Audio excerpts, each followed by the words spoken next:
Hay que lamentarnos por el pecado, hermano.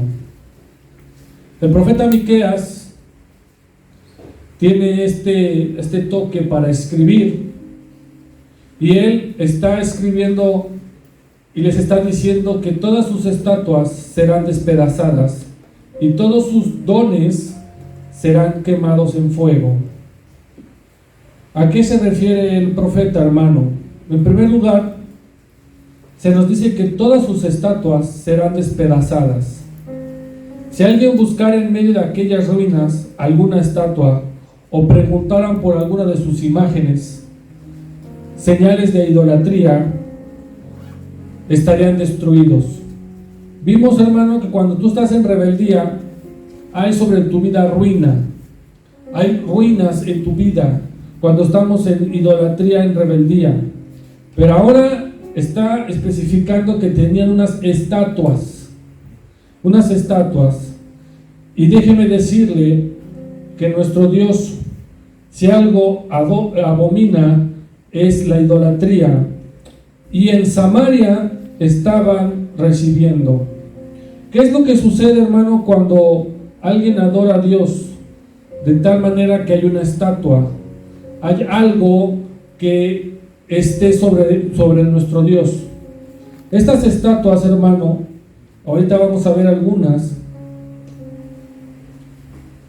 Estos ídolos los estaban adorando, no solo el pueblo de Israel, sino que llegaron pueblos a conquistarlos, usted lo sabe, y dejaban que sus dioses los impusieran. Por ejemplo, vamos a ver un ídolo muy conocido que nuestro Dios lo humilló, un ídolo. Ese está en primer libro de Samuel. Vamos para allá, primer libro de Samuel, capítulo 5, versículo 1 en adelante, lo vamos a leer. Amén. Primer libro de Samuel, capítulo 5, versículo 1 en adelante, muy conocido. Estos ídolos, hermanos, nuestro Dios los despedaza. Diga conmigo, los despedaza. Cuando los filisteos capturaron el arca de Dios, la llevaron desde Ebenezer hasta Asdod, y tomaron los filisteos el arca de Dios y la metieron en la casa de ¿quién? Mira nomás este mono. Todavía no acabó dos. Regresamos. Y la pusieron junto a ¿quién? O sea, todavía que la meten a la casa de este ídolo, la ponen al ladito de él. Ahora sí, el 3. Dice el versículo 3: y cuando al siguiente día los de Asdod se levantaron de mañana, he aquí que Dagón estaba ¿cómo? En tierra delante del arca de Jehová, y tomaron a Dagón y lo volvieron ¿a qué? Tembló, han de haber dicho, no, tembló, así como en la madrugada. ¿Sí lo sintió o no? ¿A que no? Probablemente los paranoicos lo sienten, pero bueno, no le digo quién. 4, dice el versículo 4: y volviéndose a levantar de mañana el siguiente día, he aquí que Dagón había caído postrado en tierra delante del arca de Jehová, y la cabeza de Dagón y las dos palmas de sus manos estaban ¿cómo? Sobre el umbral, habiéndole quedado a Dagón ¿el qué? Imagínense. 5, usted por favor, fuerte y claro.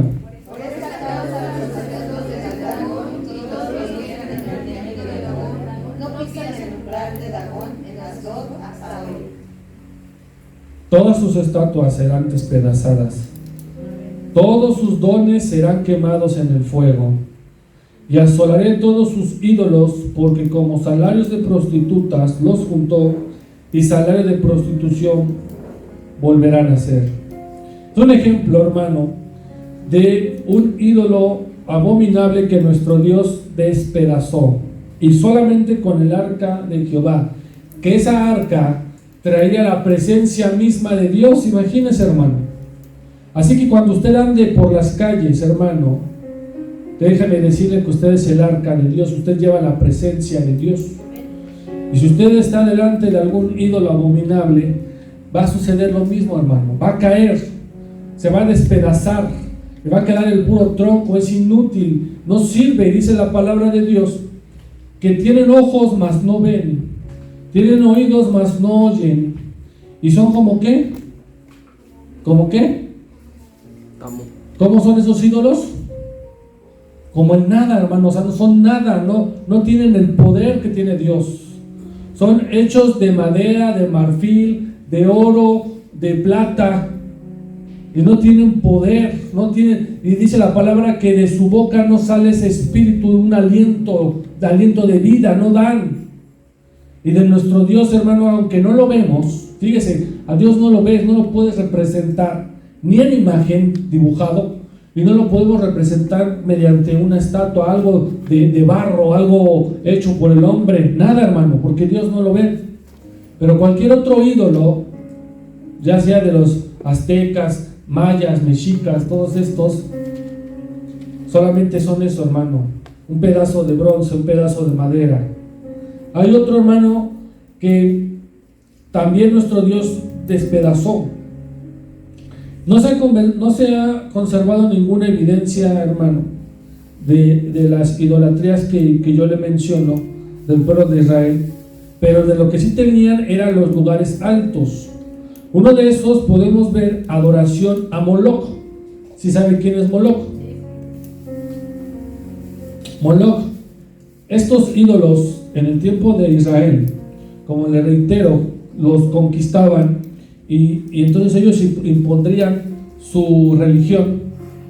Moloch tenía una forma que más adelante aquí con Miqueas lo menciona, pero él tenía una especie de horno, hermano, candente, obviamente con fuego, el cual, ¿qué se ofrecía a Moloch? Los niños. Hacía rituales en un sacrificio, hermano, y nosotros debemos de imaginarnos este horror de aquellas escenas que tuvieron lugar ahí, en el pueblo de Dios. Imagínense, a Moloch adoraban a él y le ofrecían niños. Y todavía sucede, hermano, usted lo sabe, que en esta época de noviembre, octubre, finales, en el mundo, no nada más en México, están los satanistas, estos cuates.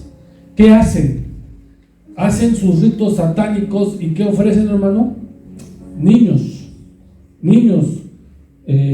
Todas las películas de terror de Estados Unidos tienen la misma temática. Todas. Que es salir a pedir calaverita, lo que sea, pero siempre hay alguien que está haciendo ¿qué? Algún ritual o algún sacrificio a escondidas. Esto es algo repugnante, hermano, que se practicaba, y no solo eran los niños, sino que se ha descubierto, hermano, ruinas del palacio en el que vivía Jezabel.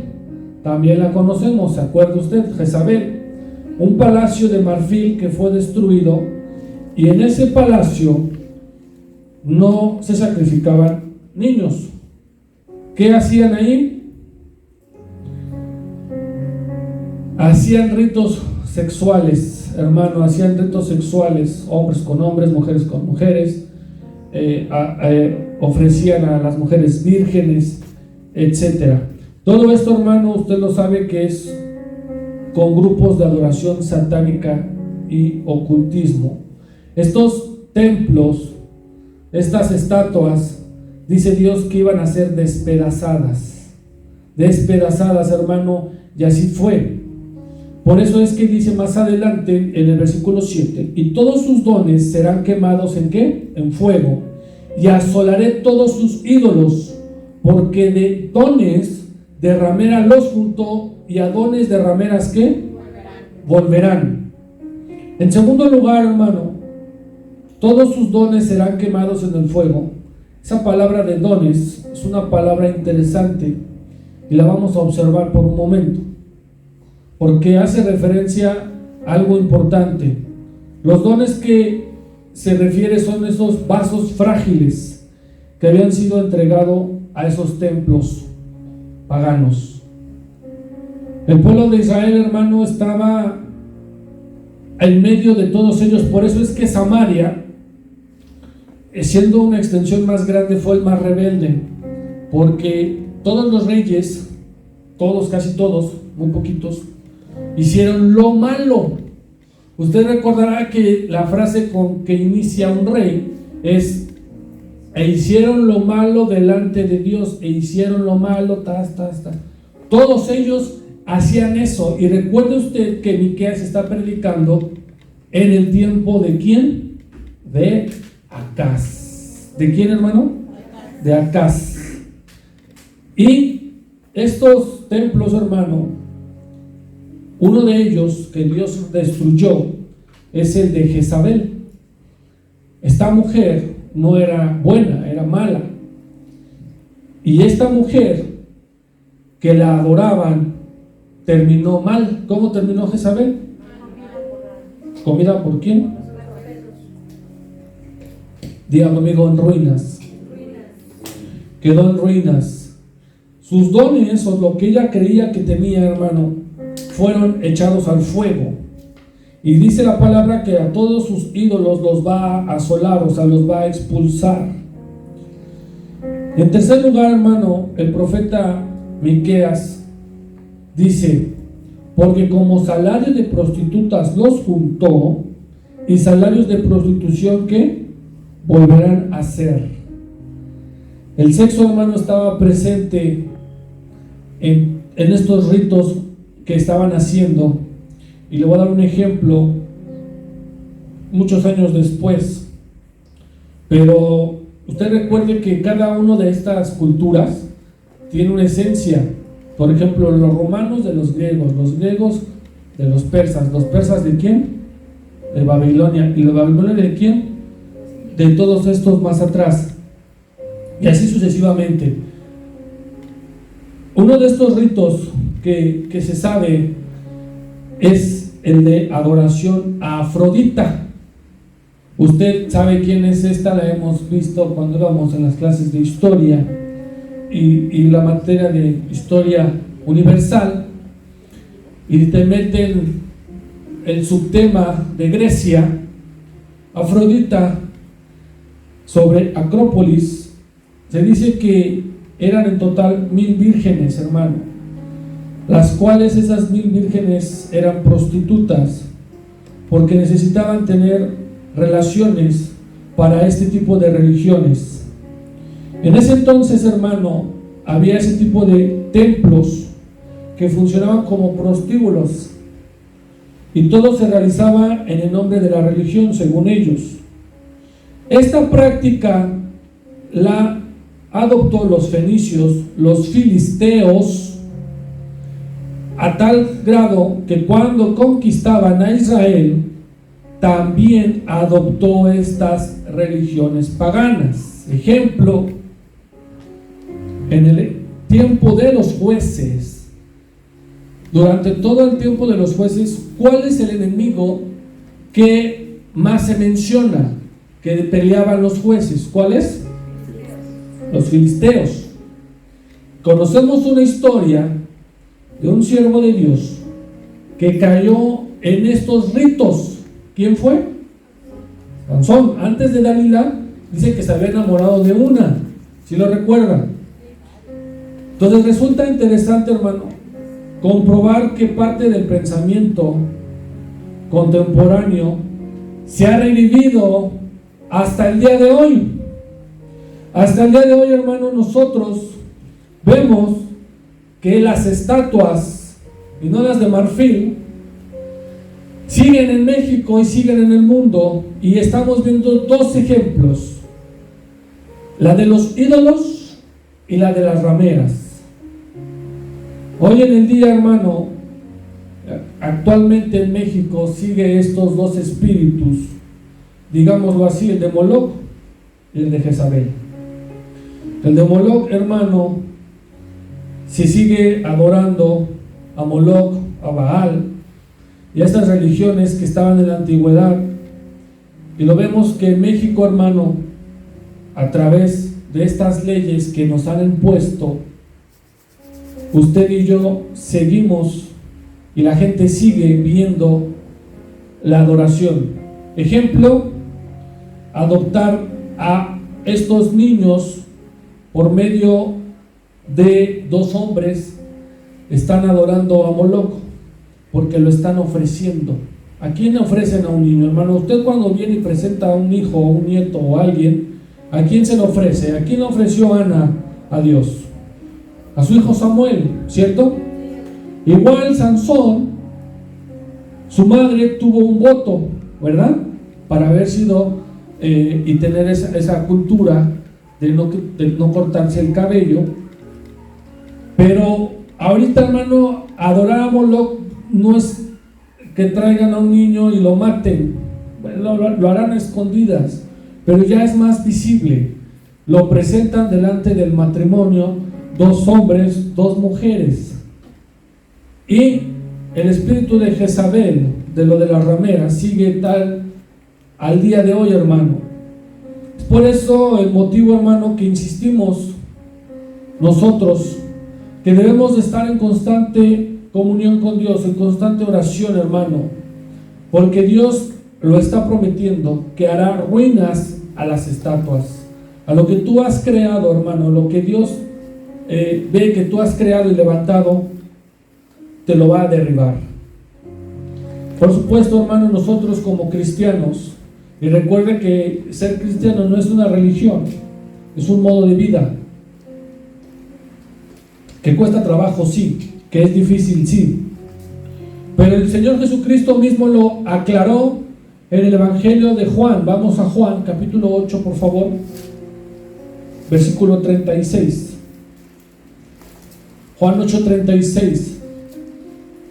Así que si el Hijo os libertare, seréis verdaderamente ¿cómo? Libres. Lo que Dios quiere, hermano, en tu vida es que tú seas libre. Diga conmigo, libre. Dios quiere que tú seas libre de todas las ataduras que puedas tener, de todas las cadenas que tú puedas tener, hermano.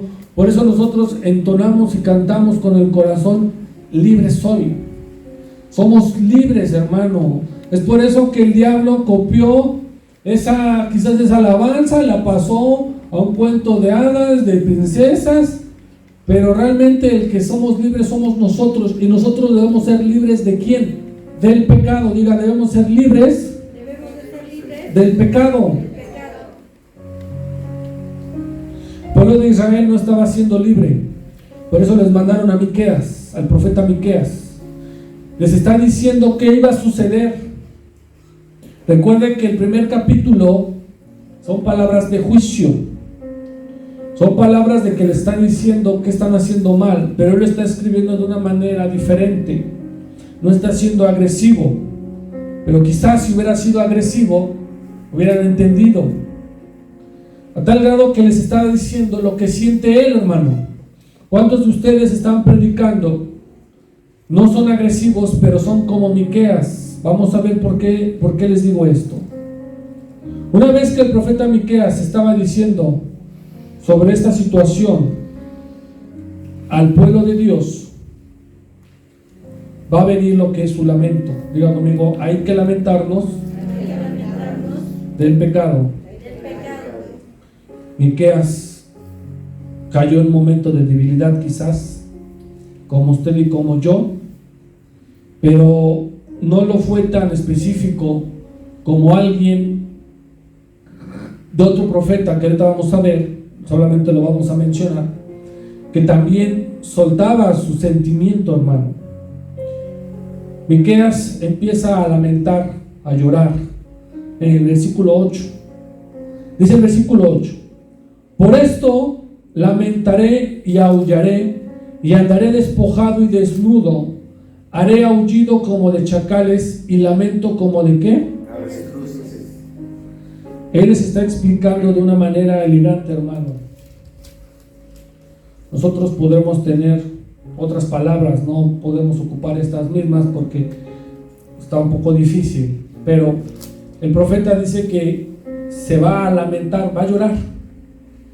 Y si él se compara con unos animales, pero antes de llegar a los animales, lo que le decía en la palabra de Dios de los profetas mayores y menores, cada uno de ellos tiene su temperamento y su carácter distinto, como usted y como yo. Algunos lloran al momento de tener la alabanza, a lo mejor recuerdan algo, otros al escuchar la palabra, inclusive el mismo predicador puede llorar.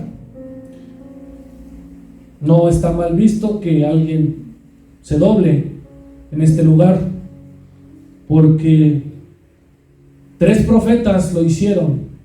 Hay uno que es considerado como el profeta llorón. ¿Quién es? Él lloraba, hermano. Otro profeta fue muy sensible al escribir. Ya lo vimos, el profeta Oseas. Y Miqueas no es la excepción. Él les está diciendo: por esto voy a lamentarme y voy a aullar. Esa palabra de aullar se escucha fuerte porque a lo mejor se está comparando con un animal, pero lo que él quiere dar a entender es la fuerza, la dureza, la entrega con la que hace un animal, hermano. Un animal cuando tiene hambre, ¿qué hace un perrito cuando tiene hambre?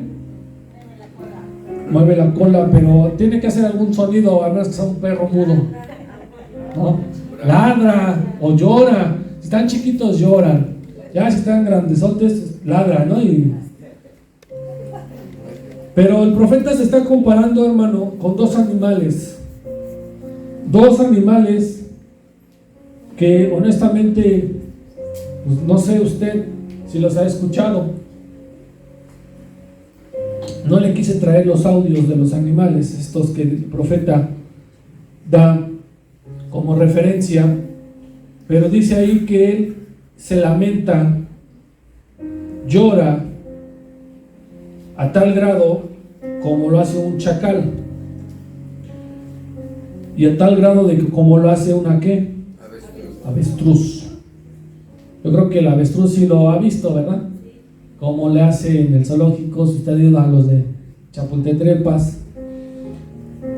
Pero algo peculiar que encontré en estos sonidos buscándolos en YouTube es que su sonido es muy guturante, o sea, muy un playido, o sea, algo muy fuerte. La palabra de Dios durante la Biblia, hermano, podemos encontrar que vienen comparaciones de los animales, porque a lo mejor no tenían el vocabulario que usted y yo ya tenemos amplio, pero usted recordará que también se comparan con un bramido de un ciervo, como cuando tiene ¿qué? Sed. Y aquí el profeta se está comparando que él llora por dentro, como lo hace un chacal cuando tiene hambre y quiere comer. Usted está en las noches o está usted acampando y están estos aullando, están llorando, y el avestruz igual, hermano. Estos sonidos no son muy peculiares, que digamos, no son muy conocidos.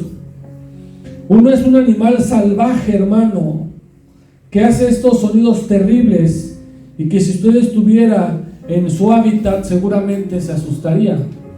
Diría: soy yo la comida.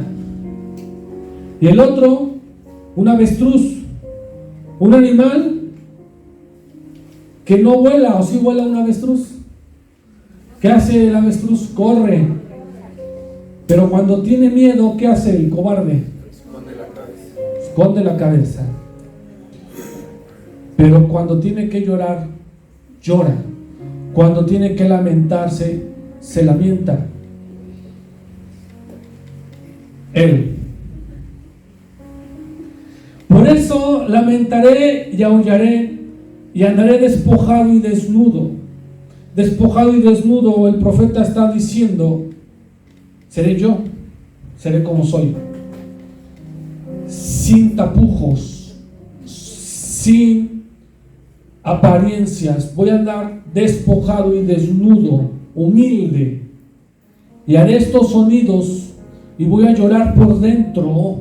A lo mejor él lloraba y lo veían derramar lágrimas, no lo sabemos, pero para que se compare, hermano, con esto y se ponga 2 ejemplos, es porque quizás el profeta lo hacía. Por eso le digo, hermano, hay que lamentarnos, hay que llorar cuando hay pecado. ¿Cuántos de nosotros lloramos por el pecado de México. ¿Cuántos de nosotros nos duele ver a los gobernantes, al presidente, que sí tiene buenos conceptos, pero no los termina? Es como cuando alguien hace las cosas a medias. Primero los pobres, primero las viudas, primero los huérfanos, primero los necesitados. Pero sigue habiendo pobreza en México. ¿Cuántos de nosotros lloramos por este país?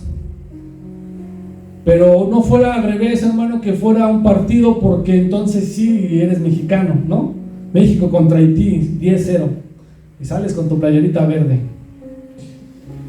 México contra las Islas Canarias, 15-0, y sales, pero México pierde 1-0 y no salimos.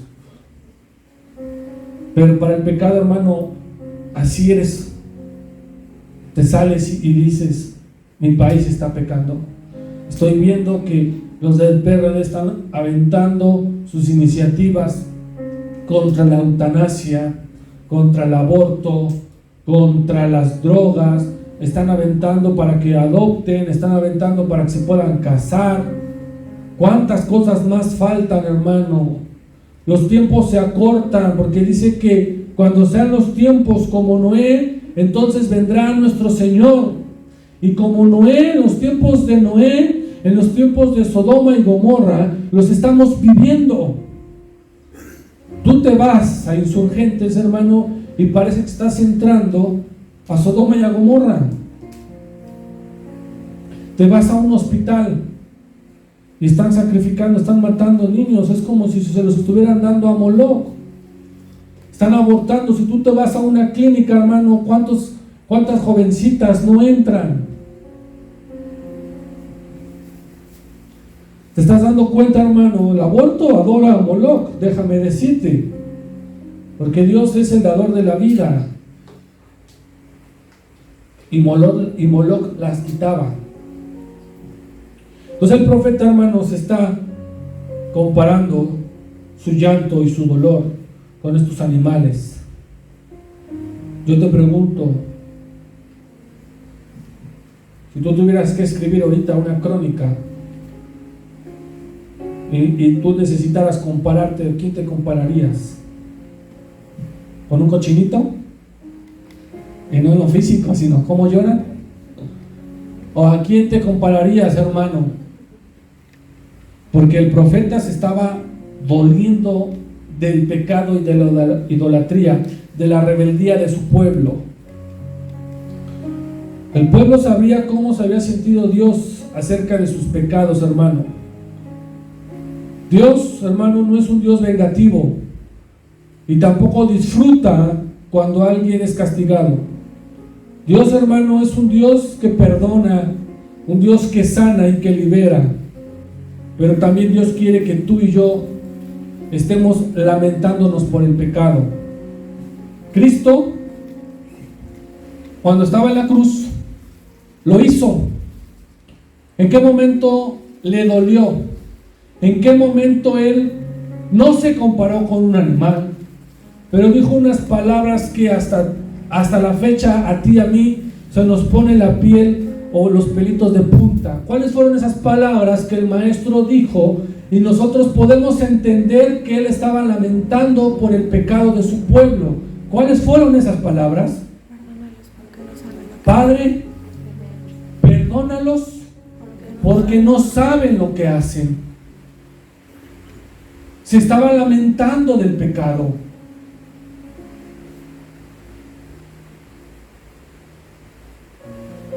Cuando el mal se ha manifestado y hemos cometido pecado, hermano, entonces es cuando vienen estas palabras de juicio a tu vida.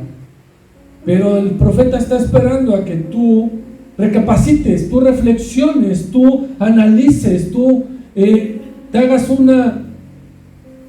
un examen interno y digas: estoy en pecado, necesito lamentarme, necesito pedir perdón. ¿Por qué, hermano? Porque mire lo que dice el versículo 9. Viene el por qué. Porque su llaga es como, y llegó hasta Judá, llegó hasta la puerta de mi pueblo. ¿Hasta dónde? Él está en Samaria y les está diciendo: todavía me duele más. ¿Por qué? Porque llegó hasta ¿dónde? Mi pueblo. Él está predicando en Samaria y les está diciendo: porque su llaga es dolorosa y llegó hasta mi pueblo Jerusalén. La nación, hermano, había sobrepasado una línea muy delgada y quizás hasta invisible, hermano. Esa es la línea delgada del pecado, hermano. Y Dios la puso desde el principio. Él fue el primero que puso esa línea. ¿En dónde y cómo y cuándo, hermano, puso mi Dios esa línea que todos ya la pasamos con facilidad? ¿Quién la pasó con facilidad? Dios la puso una línea, imagínense, una línea delgada o invisible, y Dios dio una instrucción, pero al hombre se le hizo fácil hacer esto. Con Adán, Él le dijo: necesito que de este árbol tú no ¿qué? Comas, punto. Ahí está la línea. No sabemos exactamente, hermano, dónde se encuentra esa línea en tu vida, pero déjame decirte que sí existe y está. Puede ser en algún individuo, en alguna nación, pero todos queremos pasar esa línea. Todos queremos cruzar lo que Dios ha dicho que no. Es por eso, hermano, que el profeta está diciendo que es doloroso. ¿Cómo es el pecado? Doloroso. Es como una llaga, es como una herida y es dolorosa. El pecado es doloroso, hermano. Mi Cristo, recuerda que cuando ya estaba en la cruz, estaba cargando ¿qué? ¿Qué estaba cargando? Los pecados de todos nosotros. ¿Y estaba ligera su carga? Era una carga muy ¿qué? Pesada, dolorosa. Él estaba sufriendo, él estaba teniendo dolor, él tenía llagas, él tenía estas heridas. Y déjame decirte que cuando estamos en pecado, ese dolor llega hasta tu pueblo, diga hasta mi casa, hasta mi familia. Hasta ahí llega el pecado, hermano. Por eso que tú y yo nos debemos de lamentar por el pecado. Tú y yo debemos de llorar, hermano. Y no solo es llorar como María Magdalena, es hacer, es pedir perdón. Ahorita son palabras, diga, son palabras de juicio. Yo debo de tomar una acción. Cuando alguien te da un juicio, una sentencia, tú debes de tomar una acción. El profeta Miqueas les estaba diciendo al pueblo de Dios: esta línea es dolorosa si tú la cruzas. A veces la gente y la sociedad no escucha la voz de Dios, hermano. No entiende. Hay una línea muy delgada, hay esta línea invisible que los homosexuales cruzan, y cuando la cruzan por no obedecer, y está esta llaga dolorosa, ¿cuál es esa consecuencia de que estas personas, estos homosexuales, crucen? Hay una enfermedad dolorosa que no tiene cura. Es una enfermedad que hasta la fecha, hermano, no hay una cura al 100 que te digan: todos los que la tengan, fórmense, porque lo vamos a inyectar. Por eso Dios pone esa línea delgada. ¿Cuál es, hermano? SIDA. ¿Hay tratamiento? Sí. No es lo mismo un tratamiento que una cura. Y Dios te da la cura, no te da un tratamiento. ¿Qué te da Dios? La cura. Lo mismo sucede si usted quiere con el espacio. ¿Qué es lo máximo que ha llegado el hombre? La luna. No puede decir que ha ido a otro planeta. No puede decir que ha ido más allá. Porque hay una línea que Dios ha establecido en sus leyes físicas y naturales. Tú no puedes cruzar. ¿Y qué hace el hombre? Cruza. ¿Y cuáles son las consecuencias de cruzar esa línea delgada o invisible? Que mueren. Y se inventan las películas. Esto, hermano, nos preocupa y nos debe de ocupar en que cada uno de nosotros no arrebasemos, como el profeta Miqueas les está diciendo a su pueblo, que es dolorosa como una llaga. ¿Por qué sería ese dolor, hermano? ¿Qué fue lo que le pasó al pueblo de Israel hablando ya en su tiempo? Fíjese, el profeta está predicando y les está diciendo qué es lo que les iba a suceder. Como no obedecieron y cruzaron la línea de la idolatría, ¿cuál fue su consecuencia histórica de Samaria? ¿Cuál fue? ¿La conquista de quién? De Asiria. El ejército asirio, bajo el mando de Senecarib, descendió desde el norte y llegó al reino y los destruyó, hermano, y llegó hasta las murallas de Jerusalén y quedó en ruinas, hermano. Hasta el día de hoy, le reitero, todo lo que es el reino del norte actualmente no hay nada. ¿Sí o no? ¿En dónde es donde quedó el muro de los lamentos? ¿En dónde quedó ese? Jerusalén. Pero vea lo que está profetizando Miqueas. Esto es una profecía, recuerden. Ahora, ¿por qué le titulamos hay que lamentarnos por el pecado? Porque el lamento o el título no lo saqué del 8. Está muy fácil, ¿no? Lo sacamos de los que están escondidos. Hay que lamentarnos, hermano, del pecado. Van a venir un juego de palabras que el profeta está aplicando, el cual usted y yo hoy lo entendemos como un mensaje subliminal bueno. Es por eso que debemos de escudriñar la palabra de Dios. Ahora que se viene el concurso, hermano, no es con el fin de ver quién sabe más, no, es con el fin de que usted y yo escudriñemos la palabra, tengamos una enseñanza, un aprendizaje a nuestra vida y la podamos aplicar. Ese libro de Esther trae mucho jugo, hermano, como lo que vamos a ver ahorita con estos versículos. Hay que lamentarnos del pecado. Tenemos una serie de nombres, que es un juego de palabras que el profeta utilizó, pero los nombres es lo de menos. ¿Qué es lo que importa? ¿Qué importa de un nombre? Nombre, no hombre.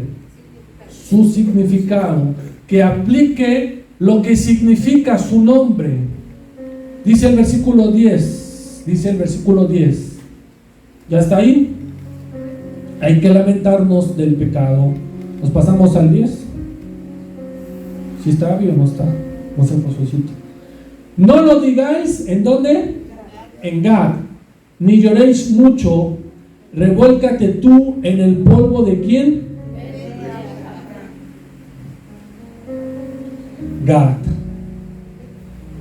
En realidad eso quiere decir que es una ciudad llorona. ¿Qué quiere decir? Que es una ciudad ¿cómo? Llorona. Así como ¿cómo le decían a Joana? Llorana, algo así. Gad significa eso, que lloraban mucho. Eso significa Gad. Gad, hermano, lloraba mucho. Era una ciudad de llanto fácil. Fue como si Dios hubiera dicho: no lloréis en la ciudad llorona. Debemos de decir, hermano, que en Gad pertenecía a los filisteos y que eran los enemigos de Israel. Dios no quería que les dijera que el juicio sería sobre de ellos. Hay gente, hermano, usted lo sabe, que con dos palabras llegan a llorar. ¿Cuántas palabras? 2. O hasta con una, ¿no? Lárgate de aquí. Bueno, son 2. Porque son sensibles. Esto, hermano, viene de tu interior. Tú representas una ciudad. Tú representas y sabes que lloras mucho, ríes mucho. Si a Isaac le pusieron así porque ¿qué fue lo que hizo Sara? Rebeca, perdón, ¿qué fue lo que hizo? ¿Qué? Se rió. Gad lloraba mucho y dice, no lo digáis en quién, en la ciudad que llora, no lo digan. Y luego continúa con otra ciudad. Revuélcate en el ¿qué? Polvo de Bet Lea Afra, donde Afra significa eso, una ciudad que se revuelca en el polvo, una ciudad que se revuelca en el ¿qué? En el polvo. Yo lo que hoy vamos a ver, hermano, quiero que usted se lleve hoy es lo siguiente. ¿Es válido llorar? Sí, es válido llorar. Y ahorita vamos a ver unos versículos donde Dios quiere que si tú vas a llorar, estés consciente de que a veces hacemos mal, hermano. No es nada más llorar como lo hacían los llorones estos, y no es revolcarte en el polvo, porque de ahí te sacó Dios, hermano, de ahí te formó Dios, del polvo. Por eso es que hay gente que se pone polvo en su cabeza. Quieren simbolizar que del polvo venimos y al polvo volveremos. Pero déjame decirte una cosa. Mi maestro, el Señor Jesús, sí lloró. Y Él llegó a estar revolcado en el polvo, pero del pecado, hermano, porque lo estaba cargando por ti y por mí. Él te está diciendo estas palabras, hermano, que tú y yo nos tenemos que lamentar del pecado, no por otra situación. Tú te debes de lamentar por el pecado y debes de recordar, hermano, que lo más bajo es el polvo. Y si te vas a revolcar y vas a llorar y vas a patalear como lo hace un niño chiquito, 2, 3 años, cuando le pegan, ¿cómo hace sus berrinches? Y patalea y está en el polvo y está llorando. Así, en esa misma acción lo vas a hacer, pero por el pecado, hermano. Dice el 11: pásate, oh morador de Zafir, desnudo y con vergüenza. El morador de Saanán no sale. El llanto de Betzelel os quitará su ¿qué?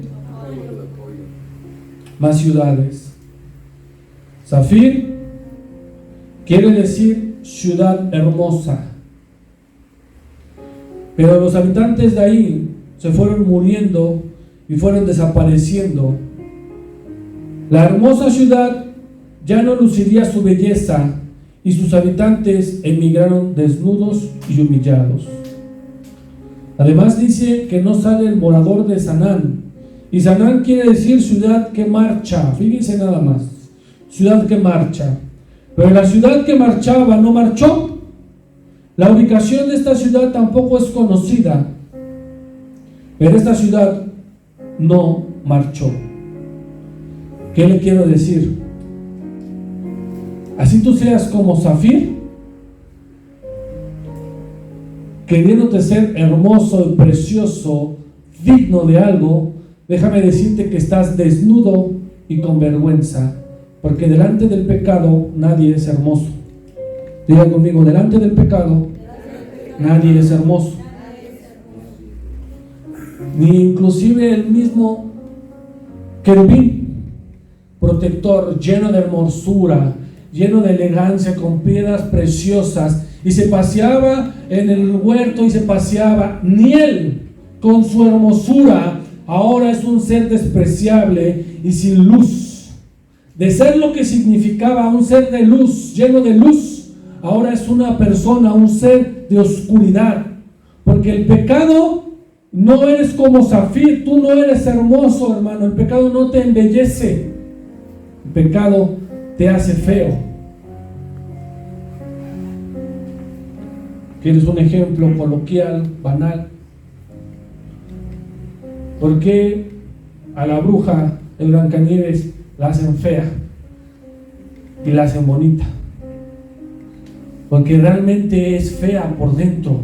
El pecado no es bonito, es feo. Y en Sanán, esa ciudad, hermano, que decía que marchaba, realmente es una ciudad que no marchó. Y déjame decirte, hermano, que a veces estamos así. Decimos que marchamos y que somos soldados de Cristo, pero no estamos marchando. Tú y yo, hermano, debemos de lamentarnos por el pecado, porque dice el versículo 12: porque los moradores de Marot anhelaron ansiosamente el bien, pues de parte de Jehová el mal había descendido hasta la puerta de ¿quién? Cerramos con Marot. El nombre de Marot significa amargura. Ellos esperaban buenas noticias, hermano, pero resultó ser un informe triste. Y las palabras del Señor les están diciendo que hasta las puertas de Jerusalén, y hasta las puertas de Jerusalén llegaron también los asirios, hermano. Tú y yo nos debemos de lamentar por el pecado. Debemos de ver en qué ciudades nos encontramos. Estamos llorando, nos revolcamos, nos sentimos hermosos, le decimos a Dios, sí marchamos, pero no marchamos. O estamos llenos de amargura, hermano. Vamos a cerrar esta enseñanza, hermano, de que hay que lamentarnos por el pecado. Salmos capítulo 30, versículo 5. Y se van preparando mis hermanos, por favor. Dice la palabra de Dios, Salmos 35: porque un momento será su ira, pero su favor dúrate ¿qué? Por la noche durará el lloro, y a la mañana vendrá la alegría. Debes de lamentarte, de llorar, hermano, pero por el pecado. Debes de estar consciente que si no lo hacemos, seguimos prometiendo con que somos hermosos, si marchamos, oh Dios, pero realmente estamos llenos de amargura. Nos va a suceder lo mismo, que vendrá Asiria sobre tu vida. Cerramos con Joel capítulo 2, versículo 12. Y pasan mis hermanos, por favor. Joel 2, 12. ¿Ya estamos? Pues, por eso pues, ahora dice Jehová, convertíos a mí con todo vuestro corazón, con ayuno y lloro y ¿qué? Eso es lo que Dios quiere, hermano, de tu vida. Que realmente te conviertas a Dios con estas acciones, no con hermosura, no prometiéndole que sí, que no, no haciendo otra cosa, hermano, que no está ahí. Si tú vas a convertirte a Dios con todo tu corazón, Él necesita que sea con un verdadero ayuno, con un verdadero lloro y lamento por el pecado, porque sabemos que hemos hecho mal, porque sabemos que hemos pecado. El rey David, cuando hizo lo que hizo con Betsabé, él escribía salmos, hermano, y él reconocía que Dios todo lo podía, hermano. Él reconocía su pecado, su bajeza y lo que haya hecho. A Dios es al que hay que pedirle perdón, hermano. A Dios es al que hay que lamentarle y decirle con todo lloro y lamento, perdónanos, y nos convertimos a Él. Póngase de pie, hermano.